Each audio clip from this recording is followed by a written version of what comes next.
Hello, we are live here. Welcome to Cannabis Marketing Live. I'm your host, Kendra Losi, where we are all puff, no fluff.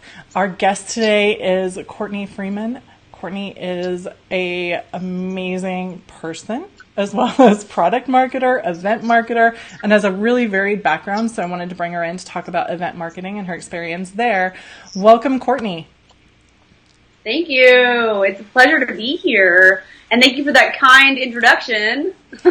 Absolutely. I trust you in person. I met Courtney originally at the Women Empowerment Cannabis Summit, and it was just, it's such an amazing event. And it's definitely an event where the event itself has become almost larger than the organization, because I think it grew so much more than what was expected.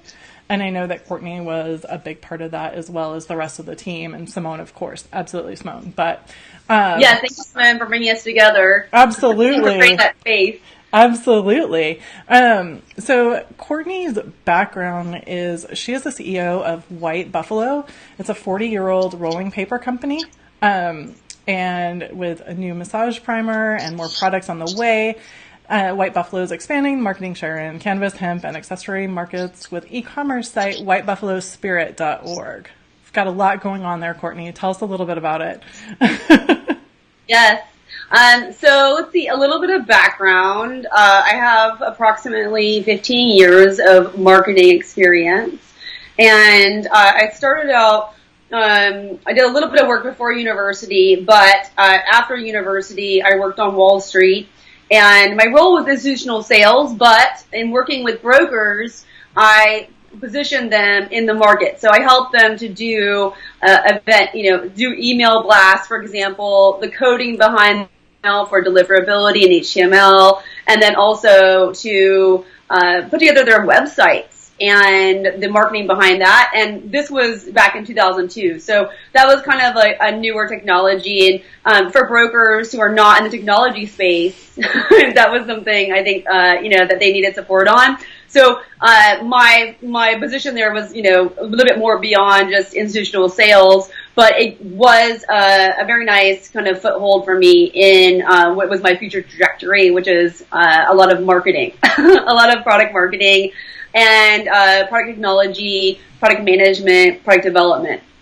So I think because of the subject of this particular episode, it's worth noting that after working on Wall Street, I felt that I should follow my passion. And people that I worked with on the street, they woke up every day thinking about, where the market was. And I didn't wake up thinking, where's the market today? So I said, well, maybe there's something out there for me where I wake up thinking about that. And film had been always a passion of mine. I produced student films at Columbia. We did not have an undergraduate program, so we created a club, and I was one of the members of the club and also produced these films. So I said, well, I'm passionate about that. So I went into film production, and as a part of that, was also producing major events. So Tribeca Film Festival, MTV Music Awards, for example. And then fast forward, moved out to LA from New York, and I was managing a website called Go Banking Rates. It's a nationally syndicated personal finance content site. And I was in charge of generating revenue, user experience. I worked with the development team. And so a big part of that is marketing. You're marketing content, monthly content promotions for contests, video submissions, things like that. And then also managing the ad revenue for the site, which was at the time digital banking, which is kind of was a new offering at that time. So here we are, and I'm working in the cannabis industry, and events are providing me with a great channel to position myself in the industry, to provide utility to my fellow industry members, and then also to create an experience, which is something I really enjoy, and provide some greater value for my products and getting them out to market, but also for other people's products that they're bringing to market. That is awesome and impressive. See, I told you guys when I said that Courtney has an impressive background, I was not lying. There's just something about somebody starting with at Columbia. Boom. And then going from there. It's such an interesting trajectory too, in terms of the path that a lot of people have taken to get into this industry, right? There's by far the props go to the people that have been in the industry for a long time and kind of slogging it out to try and get us to where we are. But when you start to look at also the people that are coming in, where people have come from and what their backgrounds are and all those skill sets people bring. Because I know I personally don't know anyone who's worked on events at the level of the MTV Music Awards. But when you can start to drill that down and understand what's important and what's valuable, that information and that creating that experience, to your point, becomes so critical. I just want to make a note before I start diving into the questions and the takeaways that if you're watching the replay, welcome. If you can let us know where you're watching from, where you're viewing from, we'll be sure to respond if you have any questions. Just let us know. Love to see you guys here. Absolutely. Real time. I know. I just want to note that that's one of the things that I provide coaching services for is transitioning into the industry, because I also see that there's some real value there, because we do have a lot of people bringing diverse backgrounds and experiences and skill sets. And if we can kind of funnel that in the right way, welcome them, we'll have a more robust industry for tomorrow. So I like that capacity. Yeah, absolutely. And it's fascinating. It is absolutely fascinating. Okay, let's talk about events. All right. So first of all, I broke it into 3 sections. So the planning, the promotion, and then like the legal regulations, what's changing, what do you see coming? So when we talk about the event planning and creating that experience to put on an amazing event that sells out, what trends do you see or have you been seeing in the cannabis space? Sure. So for me, I'm coming from like a little bit of an analytical standpoint. I'm looking at what other people are doing and what's working for them.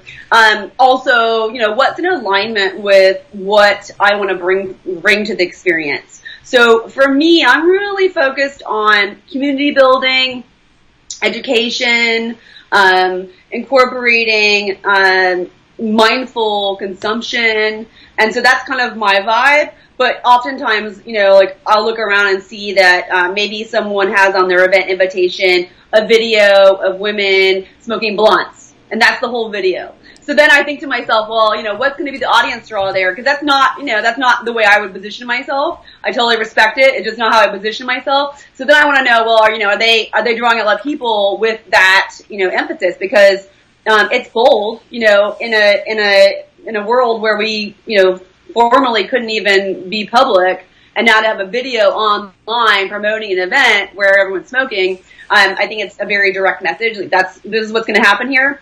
I do think, yes, absolutely, people are hungry for consumption at events, and it's something that we're kind of still opening up because we're identifying the legal way to do it and a way that's also the best experience. For example, if you're going to have an indoor event with consumption and smoking, you're going to need some ventilation. Ideally, we have, a beautiful venue with an outdoor space, something along those lines. But in terms of really drawing an audience, I think it's about, honing on your best marketing channels, what works for you, and then again, the audience that I think will respond to the vibe that you're creating.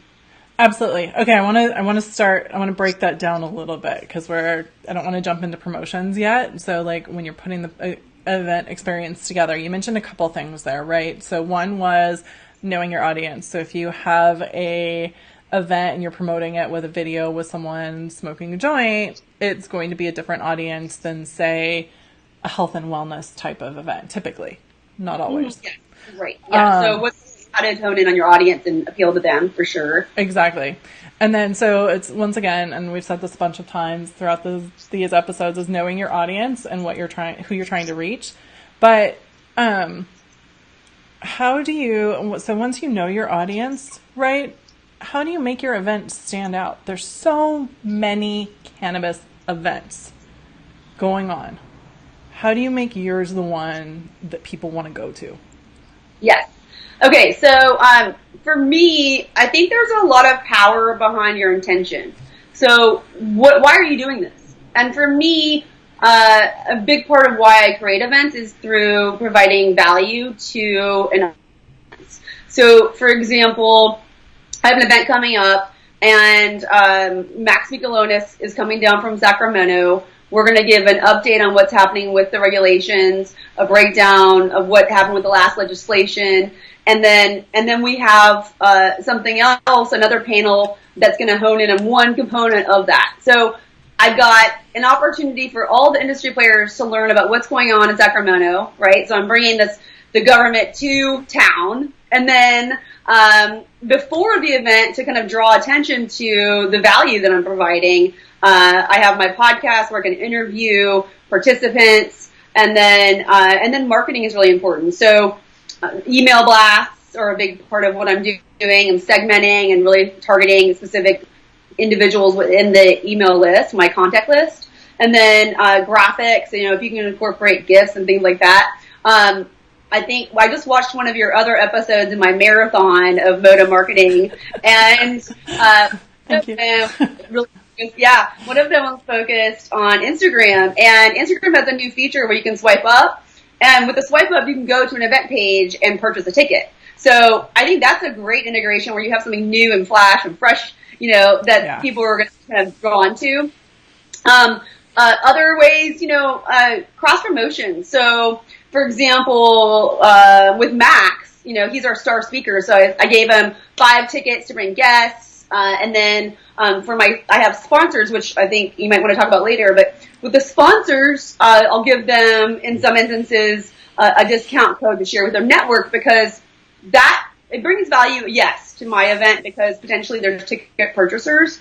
But for the sponsor, there's an additional value where they have an exclusive offer that they're providing to their audience that also gives their audience value.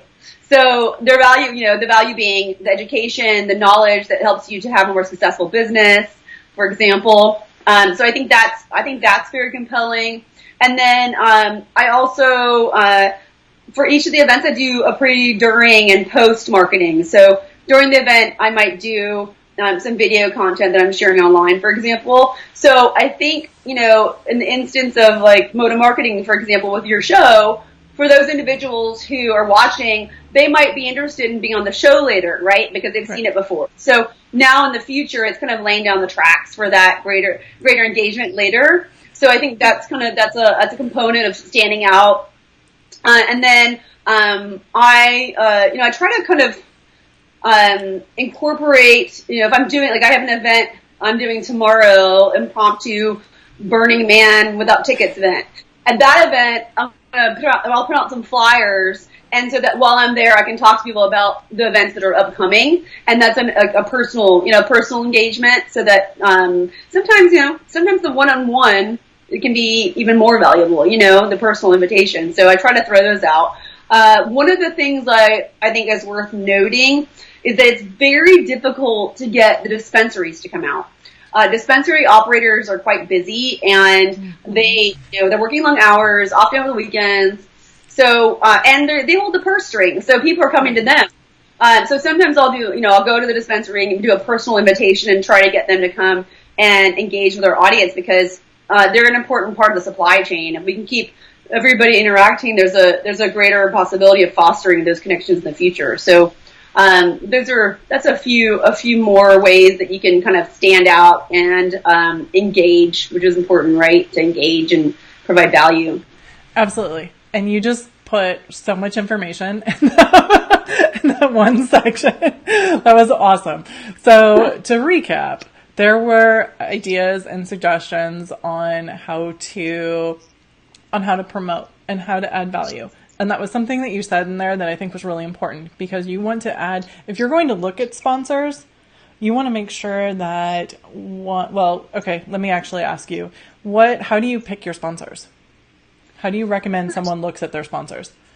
Sure. So, for me, I guess I want to come from a place of integrity, and when you're creating an event, the sponsors are a big component of that. So I'm looking for individuals or companies that are in alignment with my ethos and the experience I want to provide to guests.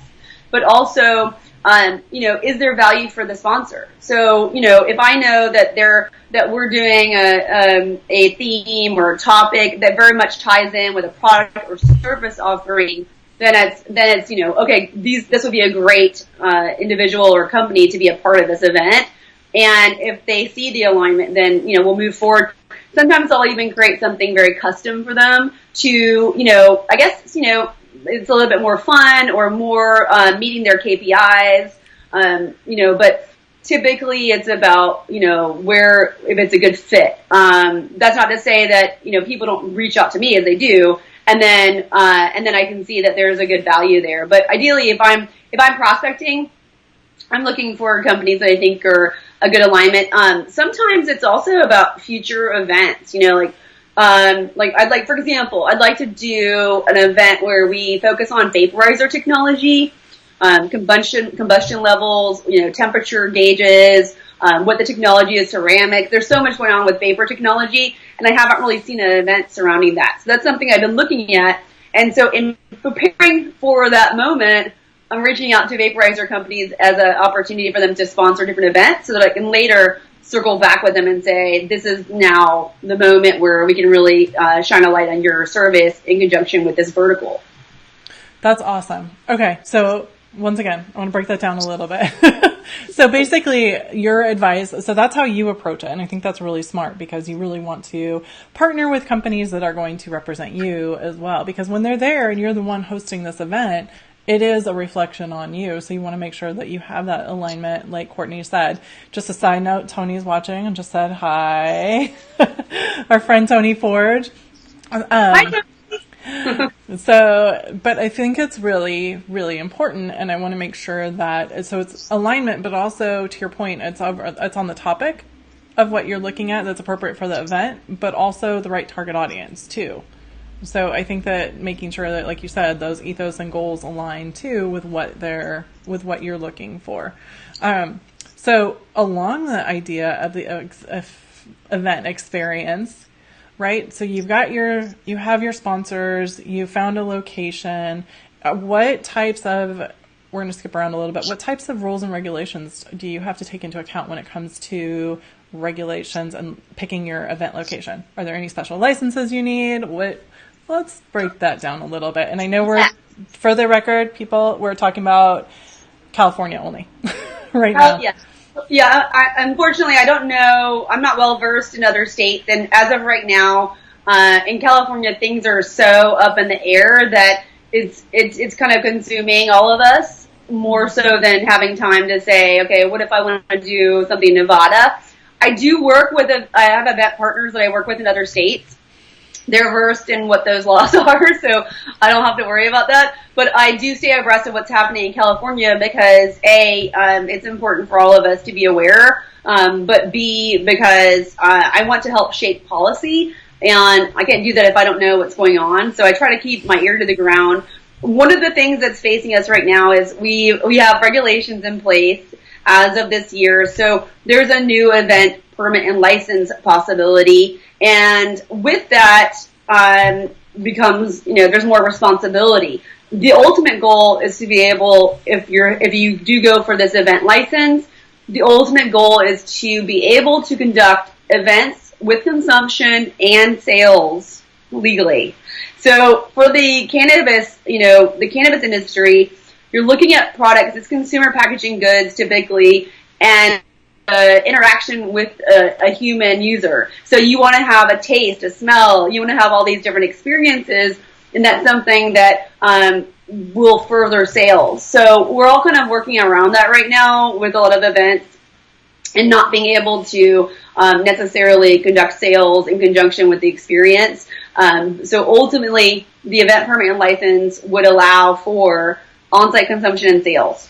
As of right now, the way that the regulations are structured, only the DAA fairgrounds permit this. And here's a big catch-22. When this was announced, it was identified once event producers tried to go and create these events, the DAA fairgrounds did not know that they were the legal territory for this type of event. Then came another hurdle where we started reaching out to these DAA fairgrounds and saying, hey, I'm so-and-so, we'd like to host an event here. And they would say, and then they would, potentially vote and have a ban. They don't want cannabis events necessarily. So, they don't even know what a cannabis event looks like. There's a lot of questions around that, and how does it affect the community, So we're in these early baby step stage, so there's still, a lot of up in the air. But, there's been a few instances where I think it was Chalice that was supposed to happen and didn't because things didn't go as planned. I think the High Times, I believe, had a cannabis cup set up. That didn't go through because they couldn't get a license in time. So there's been some hiccups for some of these events that High Times is grossing millions off their events. It's a whole nother, I think they got purchased based on the revenue that's generated from their event production. And, so right now we don't have that avenue. There are events happening that do have access, but they're few and far between at this point. And I would even say that the number of event licenses that have been received applications have been somewhat limited. The other issues are the actual distribution. So if you did have an event with sales, you need the product to be transported through a licensed distributor. And then there's a bigger issue of the farmers. So, we're all here doing this cultivation, bringing product to market. It's the farmers that we want to highlight. Know your grower, know where your cannabis comes from. And then they are kind of eliminated from the farmers market. There's no farmers market because they have to have either a micro business with transport and distribution, or they need to be part of the distributor. But ideally, we would have events like Emerald Exchange where the farmers come down and they interact directly with people who are the consumer, and we create bigger community, and we talk about how the plant is grown and what kind of earths it's grown in and the practices, and, are we honoring lunar cycles and things like this. There's this other kind of component that we're missing. So there is legislation that's happening right now. We are trying to move towards a space where we won't be restricted to DAA fairgrounds, and then potentially farmers will be able to come to market with their product with I think maybe a limited permit. So it would be a one-day event, for example. There's also restrictions on the amount of time for the events. So if we want to have a Burning Man integration here in California and do a week or a month of activation, that's not available to us currently. So that would be you'd be looking probably to do something more like a bud and breakfast, but an institution that has hospitality so that you could have consumption in conjunction with sales longer term. But these are some of the critical issues that we're facing. And it's so crazy when you look at events, right, and the limitations around them, because to your point, part of the larger event experience is the smell, taste, right? Like, it's never just one sense. And if you want to see something, you can do that online, right, or in a store, but actually be able to go and be surrounded by it and the energy of an event. But part of it is bringing in the smells and the touch and being able to actually use your other senses, and to be blocked on some of those things to actually be able to, go home with what you saw is crazy. I agree. Well, there's also a few other points here. So to bring things a little bit more of an international scope, Canada will have adult use access to product as of October. They will not have edibles available, okay, but they will have other types of products. And the marketing is very limited. There's a huge warning, and they are not able to smell or touch the product. So in their regulatory offering, they have restricted that sensory experience, unfortunately. Also, it's worth noting that, for those individuals who are timid about hosting a cannabis event in their location, cannabis events are docile. There's no arguments or fights. Everybody's getting along, connecting, talking about this great new world that we live in where we can consume cannabis and share it, So it is a very welcoming, open, friendly space. It's very, I can't say it never happens, but I haven't been to a cannabis event where there's been, anything like that. And that typically, it's, there's going to be more rowdy alcohol-based events that you would have issues with security and things like that. But, obviously it's not, I can't say they're all like that. But typically if you're having a cannabis event, it's a lovely, warming affair. And what I've noticed as well at consumption events is that people are just so happy to have a place where they can smoke with their friends and not be in someone's backyard or, wherever, someone's house. Like, that it is a whole other level of, like, happy, positive energy on top of that. Yeah. Well, you raise a good point. Well, you've got the anonymized, you're like tapping into that bliss molecule with the cannabis consumption, but you're also creating a kind of a frequency, a vibration in the atmosphere where people are kind of, and there's definitely in cannabis a community building component where you want to share and communicate and make friends with people. It's definitely something that's a diplomacy builder. It's why the Native Americans, would gather around a peace pipe, for example. Right. This is something that's, reminding us that we're all children of the earth. Yeah, no, it's true. It's true. So I want to just keep moving through some of the takeaways to make sure people are getting some of the information. We have Chelsea and Mika here as well. Welcome, you guys. Excited to see everyone here joining us today. If you have any questions, shout them out. Love to get your questions answered by Chelsea while she's here. Sorry, there's Chelsea watching. Courtney is... Courtney's on camera, Chelsea's watching. Got it. It's Steve. You got camera, Chelsea, Courtney. Someone called me Candace 2 hours ago, so don't worry. I get Kimberly a lot. If people don't know my name, I get Kimberly or Heather. One time at Starbucks, I got Sunshine. I was like, really? I think that's because the Playmates. Hughes ladies. Yeah, exactly. They're just going to work them through. I don't know. Thanks. That's what I want. So when we look at cannabis events, what are the top 3 things you recommend to someone who's looking at starting their own cannabis event, who wants to host an event? What's like the 3 main things? You talked about audience, you talked about goals. Let's take it a step deeper in that. What's this perspective? Is this for them to host a great event, or what's the objective? Yeah, to host a great event that might be the first in a couple, right? Okay, so earlier you mentioned, what are the trends? And I just thought to myself, there's something that's really there's a real tie-in between music and cannabis. Mm-hmm. It opens up your sensory, audio experience where you're, really like hearing the different instruments maybe, or you just feel more passionate about it. Just, it's opened up your heart chakra and you're like, oh, I love this music. So I feel like music is an important integration with any event. Right. But with cannabis in particular, I think that having music is a really good idea. Also, it's not just about the cannabis, right? So, having the music and entertainment is a nice component. For me, I'm just like Hannah nerd. So for me, I like to incorporate what I'm learning into the event. So, I'll do like terpene enhanced waters where I'm just doing infusions, and then people have something to drink, which brings me to the 3rd major thing, beverages. All right. There is science behind this. If you have cotton mouth, which is a typical side effect, or not typical, but it is a side effect at times of consumption of cannabis, whether you're consuming it edibly or smoking or what have you, oils, whatever the case may be, you can have a cotton mouth. Mm-hmm. Lemonade with cotton mouth. So, a beverage. I've noticed that a lot of cannabis consumption events don't have anything to drink. And immediately I'm thinking to myself, it'd be great if you just have water or a lemon water or anything.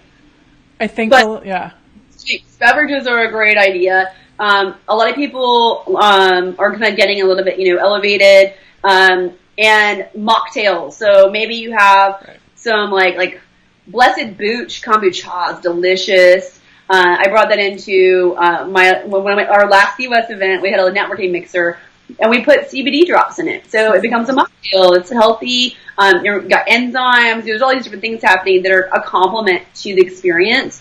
So a beverage, I think, is a really nice, almost required component.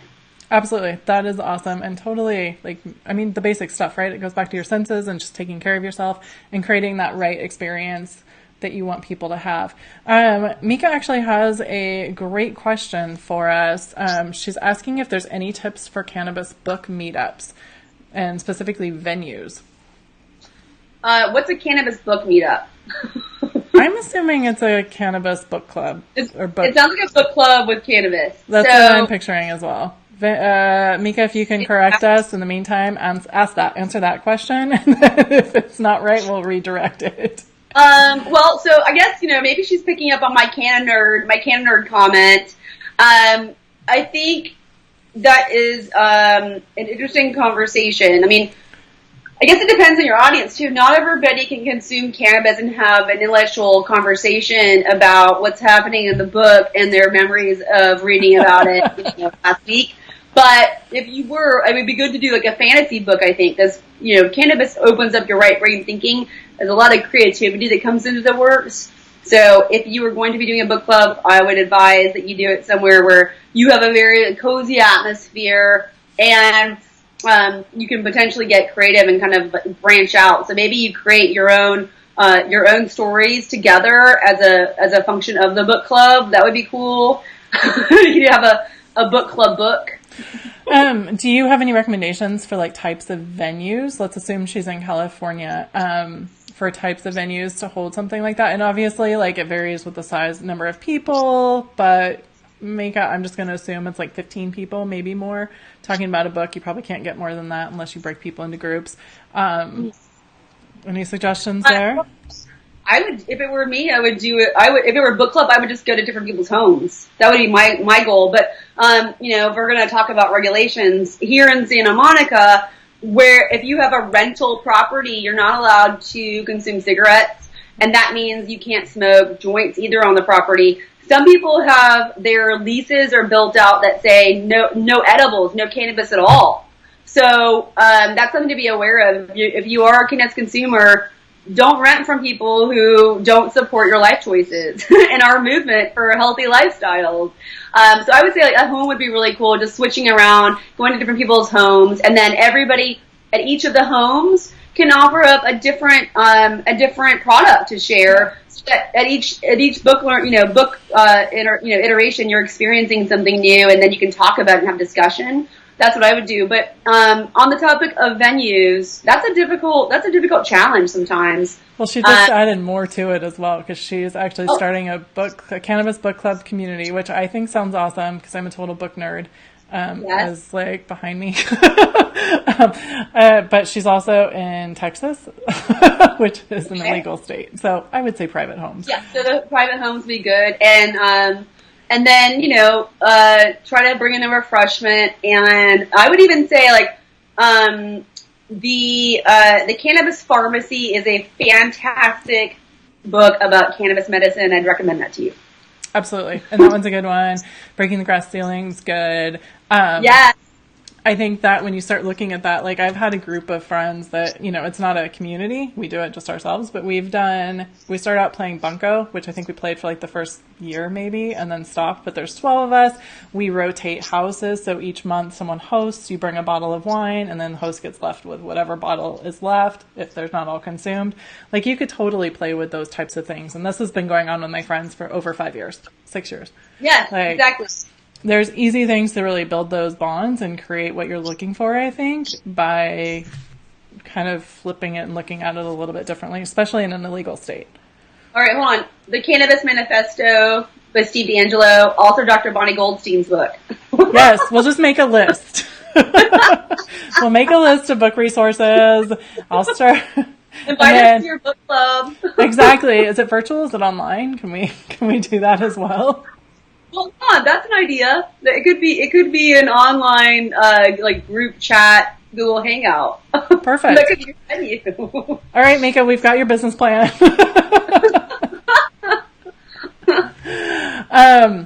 And I know Chelsea's here watching, and she hosted a cannabis trivia night at a local brewery a couple weeks ago, which I was bummed to miss, but that was really fun. And she did a great job promoting that as well, because it really depends on what kind of experience you want people to have, right? Do you want it fun and relaxed and casual, or do you want somebody to learn and take away information and to grow? Like, it really just depends, I think, on what your outcomes are. Cannabis trivia. What a great idea. I might steal that. I think she's still watching. Chelsea's awesome. She's actually, that's why I was mixing up your names, is because she's actually on next week, because she's really solid at inbound marketing. And so when I was putting all the promotional stuff together, I kept mixing them up. So I had to like stop and separate and do one, walk away, then do the other one. But yeah, she did a good job with it. Oh, Mika also has a Facebook group. Mika, if you are open to sharing that, feel free to put the link to your Facebook group in the comments. And we'll just put a master list together for people at the end. Okay, so Chelsea, event marketing. Let's talk. Courtney. So, damn it, I did it again. God. Courtney, I really like you, Courtney. You're awesome. Chelsea, get out of my head. Get out of here, scat, Chelsea. Chelsea's here. She's talking about how she's going to see us we're going to an event tonight, and she's doing some trivia questions for that too. Okay, this isn't about you, Chelsea. You're on next week. I'm gonna be on her show next week. It'll be a cool. Feel free, come on in. It'll be great. Okay, so we've talked about event promotions. We talked about creating that event experience. So I want to talk a little bit about, and this is something I hear often. I know, Tony, I've got to get my guest's name right. Courtney's right in front of me. I can see her. And I got it right that time. So let's talk about event giveaways, because there's regulations in California around giving away cannabis. What are the best giveaways that you've seen in an event, and at any event, and then at cannabis events? Well, let's see. There is some legal nuance there that we can talk about. It's worth a consideration. I'll start by answering your question. I do a monthly industry event called Conscious Cannabis. And at the last one, we had Seeker Solution. He was featured in MG Magazine, which is a great feature. And they gave away a $14,000 workshop package for business leaders.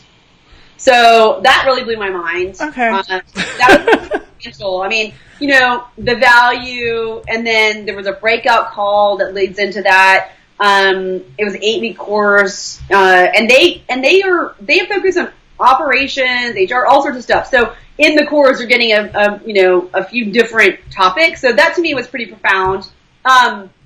Let's see. I got this, I think it's called the Ego Pro Vaporizer it's really beautiful. That's a really nice device. So that's something like, that, if you can get a nice device in a gift bag, that's a bonus. Simple things like, Aloha Humboldt has this bubblegum strain that is really great. And that makes a party too. Like, if you're incorporating products that can make the party, right. That's really great. So it doesn't have to be super high expensive. It can be creative. Crave skincare. I got in a gift bag some, they do a natural mica shimmer gloss. So glitter is made from plastic. I don't know if you're aware of this, but it was a surprise to me. I didn't think about it. I'm super eco-conscious, but it pollutes the environment. So using BioGlitz or something that's mica-based, like this gloss, is really cool. So I was excited about that. That's cool. I thought that was pretty neat. And for me, again, the eco-conscious thing, if I'm doing any kind of swag, I really want it to be mindful of its impact. So, not a lot of plastic, something that can be reused, something that brings value to your life. It's creative and inspiring, just as pointers on what you might want to do. And then from a marketing standpoint, something that people would use and they'll think of you, right? Because you want them to think about either your product or service again. So if it's something that they are, for example, fans. I've seen a couple of fans at events, and I'll pick one up and I'm like, what a great idea. Great. That is a good idea. User engagement. I mean, for California, because it's hot here, right? It'll be hot maybe in your place where it's summer, but here it's hot a lot. So, and it's getting hotter. So fans, and you're looking, the fans fanning you and people are looking at it, and you're actually physically engaging with the product in a way that you wouldn't necessarily for the product line. Like Papa and Barkley, for example, is what I'm thinking of. They're doing topicals. So that's like different than the fan, but you're using it, you're feeling good, you're enjoying the experience, and so it gives you a nice connotation. And I think that's like in terms of just throwing events, that like we, at our Conscious Cannabis event, we have raffle prizes because it's fun for the audience members, but for audience engagement too, as a event sponsor, being associated with a prize and something that brings people joy or value, I think is pretty strong. I have a client that does just local happy hours, and they literally run to like Big Five sports and just grab stuff. And granted, it's not like, it depends on the time of the year, the type of basketballs or footballs or whatever. But people go crazy for those like $4 footballs or whatever it is. I've never seen anything like it. Okay. He's a Big Five. Like, it's crazy. It doesn't. I guess my point is that it doesn't require a lot of money in order to do something that can generate excitement. Yeah, exactly. Chelsea, the real Chelsea, not the Courtney Chelsea. Chelsea has a whole list of questions here for you. Oh, okay. Are you ready? You ready? We're going to take them one by one. I put them on the screen too. All right. How do you determine sponsorship prices? Based on the value of the event. So, if there's going to be if it's going to be a consumption event and the sponsors want audience engagement, and they want exposure, then, you probably want to base it on how much exposure they're going to have. Whereas with one of my, learning and networking series, it's an engagement with owners and operators. So it's very targeted to business owners who have a service that business owners can take advantage of. And that's a unique offering. So if you have a unique influencer audience or something along those lines, that affects the pricing. Also the threshold, if we have an event where we've got, 30 sponsors that are all like startup businesses, right? Because in the cannabis industry, there's not a lot of companies that are big players that have been around for a long time who have fits like that, right? And we can't start a business in our kitchen anymore, really. So, there's a big, buy-in with the licensing. So, oh my God, yeah. In that instance, that you want to have a more of an experience for the people that are attending the event. So you'd have a lower sponsorship price, and then try to balance also with ticketing. So what's your KPI? Are you doing this to make money, or are you doing this to bring value? Those are considerations, because if you just want to have a free party for influencers, in that instance, the sponsor contribution could pay for the party, and you wouldn't necessarily need to charge people. Also, you might have an instance where, the influencers can all bring a friend. Then you have a huddle of people that you really want to bring the vibe.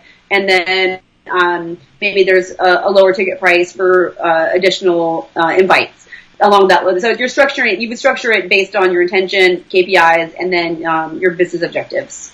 Okay, hopefully that answered your question. You also hit her, do you make any profit off the events? Because I think that depends on what your purpose is, like you just said.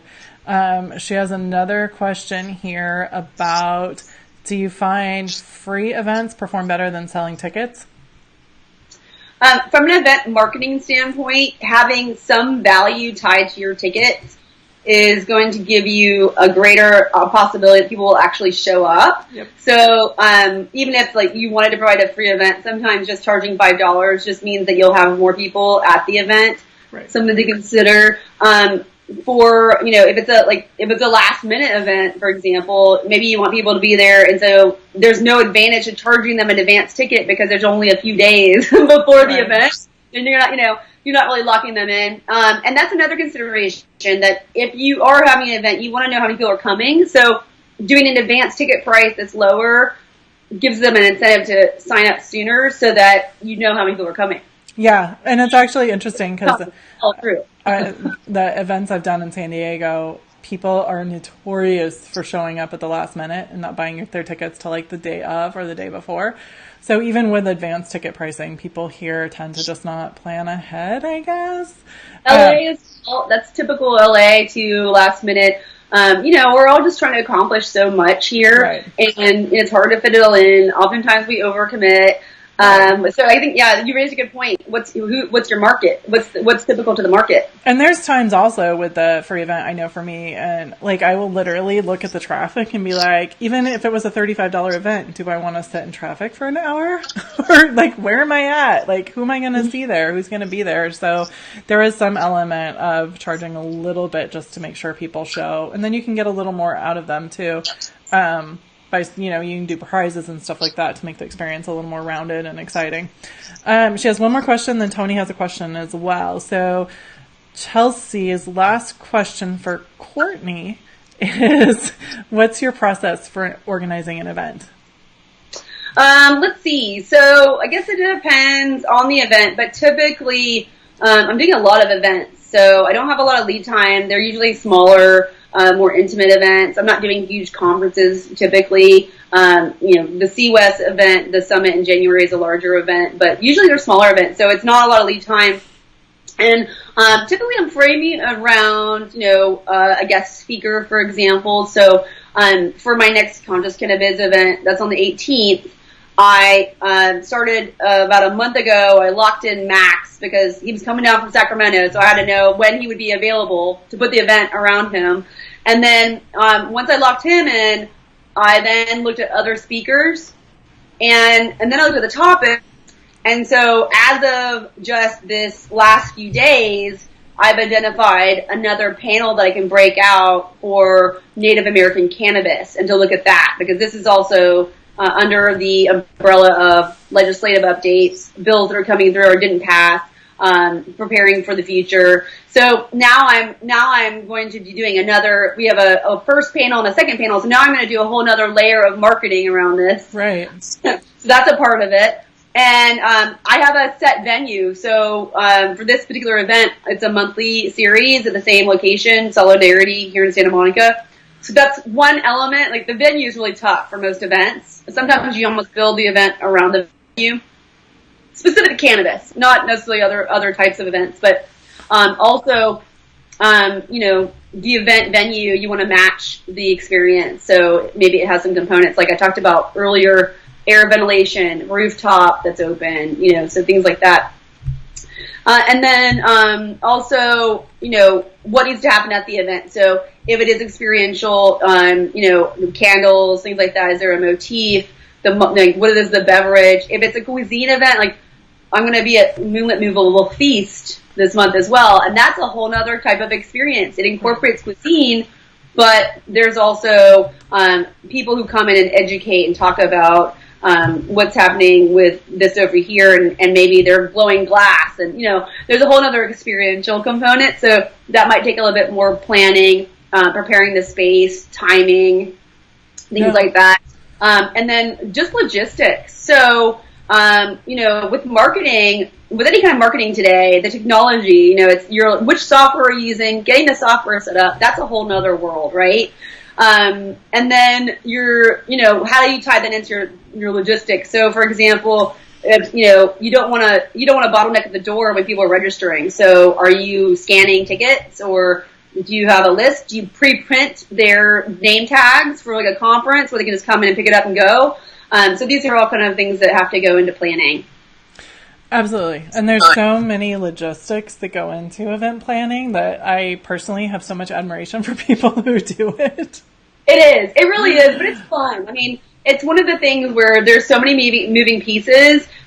For someone like me that's a program manager who can kind of, have all these different, things going on at once and be putting the pieces together, it's not a lot of work. It's more, I'm working, in a capacity, but it's really more about creating. I like to say creating as opposed to working, because it's a whole other, experience, right? How am I looking at this activity that I'm doing?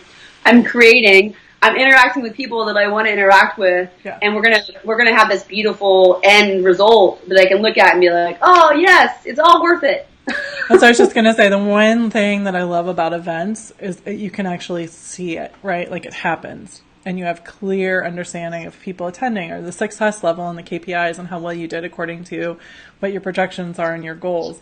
Like sometimes I feel with some of the other stuff in marketing, it's like, okay, it's just ongoing. You're slogging through it sometimes to get there. There's not always that clean, like campaign, right? I may or may not be thinking specifically of social media. Yeah. Well, event, like anything that's, project management, there's some research behind it that we will achieve a certain high from completing a project. Yeah. And so if there's an instance where you don't have that gratification of the completion, it's kind of like, you don't exactly. Get like the real gratification. So having some physical, tangible something that at the end, with social media marketing, it's your data, right? You're looking at your data analytics and you're saying, okay, I had these many eyeballs on my page or what have you. But you raise a good point too, that with event production, I think there's a lot of consideration around how you are measuring performance, because sometimes that can actually be difficult. And there are some technology solutions that will allow one to better measure, because it's not just about necessarily attendance.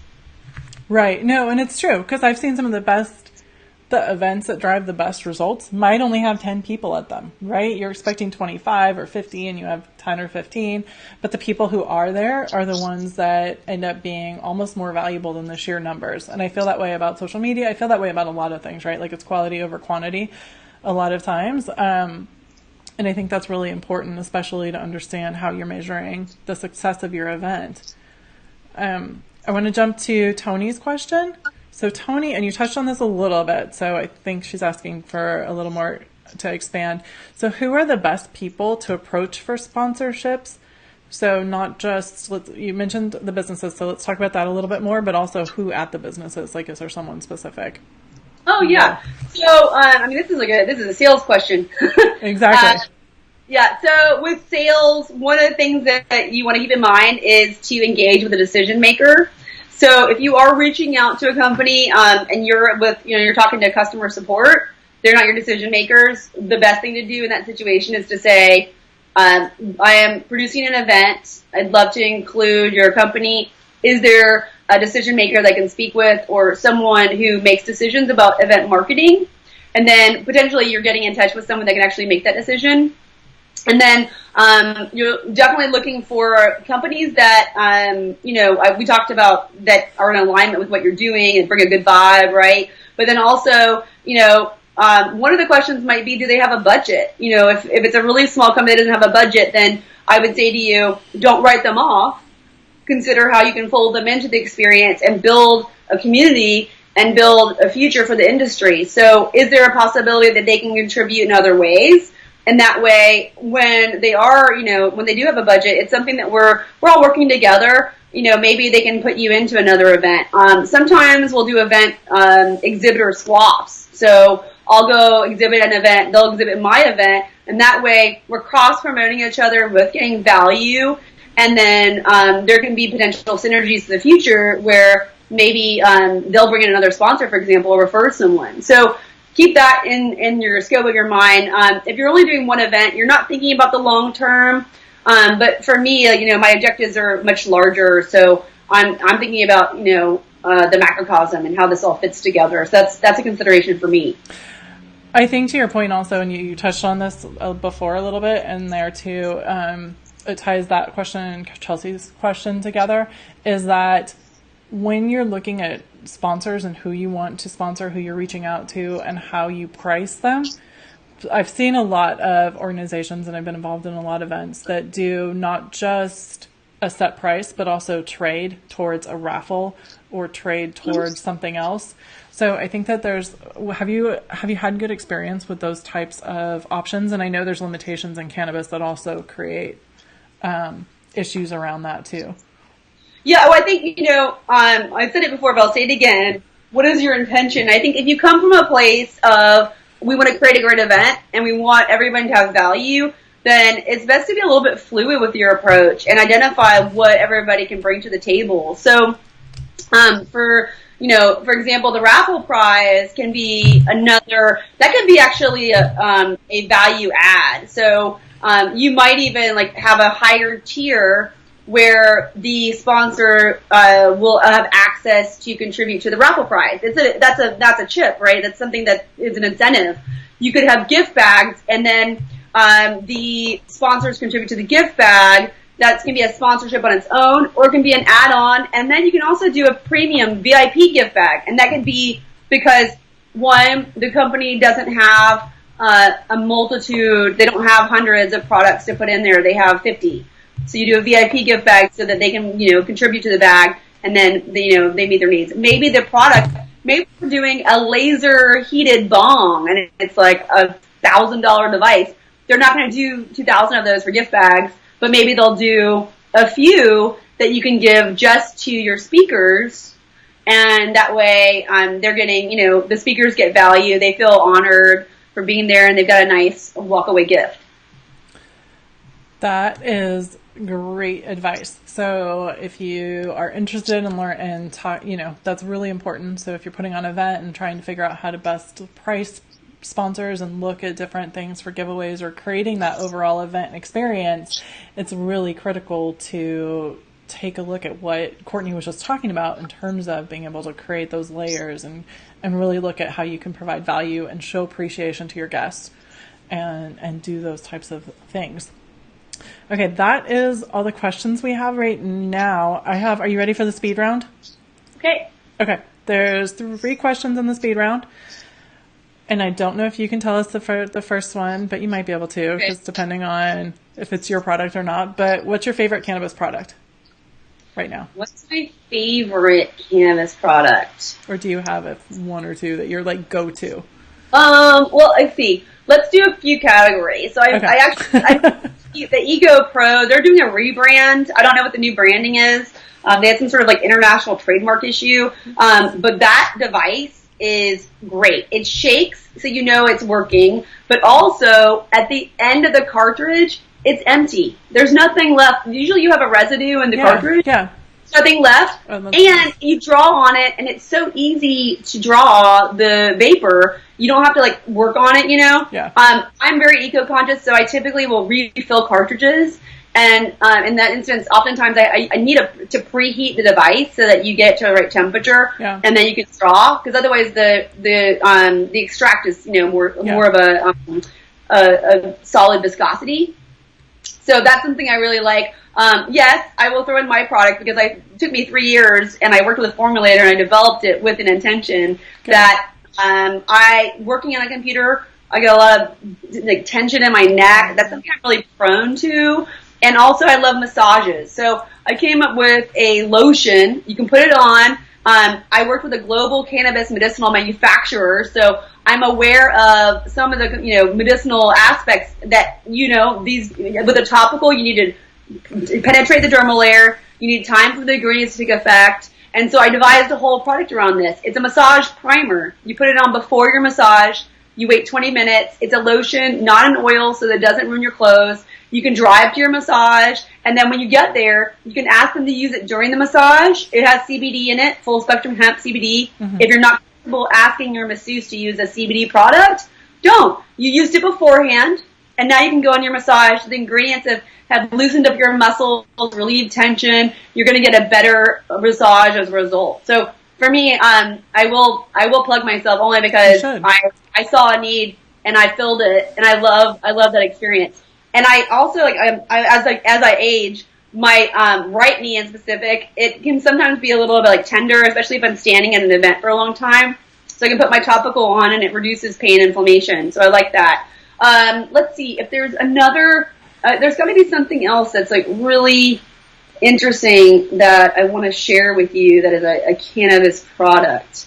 I don't know. I would say, I'd like to say that I think there's a bigger kind of field here within the space for medicinal products. Mm-hmm. And right now there is so much technology surrounding terpene formulas and how they integrate with cannabinoids to treat major illness like cancer, for example. Yeah. And as of right now, I don't know if everybody's aware of this, but the intellectual property surrounding cannabis medicine is that's the real deal. Yeah.